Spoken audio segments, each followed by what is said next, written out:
Алматыдағы дрон шоуды көрген шығарсыз, мен де көрдім. Әдемі, бірақ сіз осы секілді 20 минуттық шоуды ұйымдастыруға қанша теңге жұмсалатынын білесіз бе?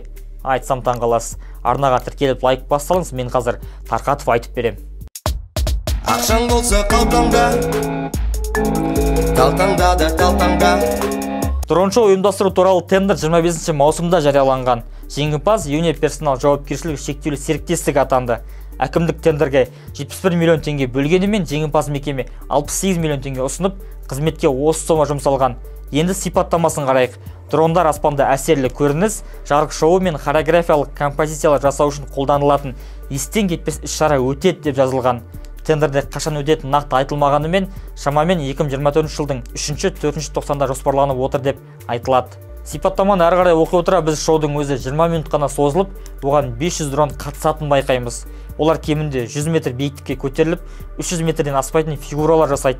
Әр квадрокоптер жерден жақсы көрініп тұру үшін 10 ватт қуаты бар жарық диодты шаммен жабдықталады. Енді осыдан бірнеше жыл бұрынғы трендке оралайықшы. Мерекелерде дрон емес, салют ататын уақыттар есіңізде шығар.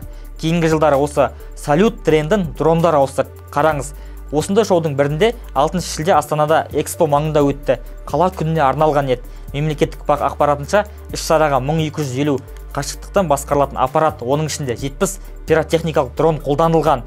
Квадрокоптерлердің аспанда жердің, Қазақстан картасының, шаңырақтың, Астана елтаңбасын және басқа да фигураларды шығарған. Осыған ұқсас тағы бір шоу Алматыда 8 наурызда халықаралық әйелдер күніне орай өтті.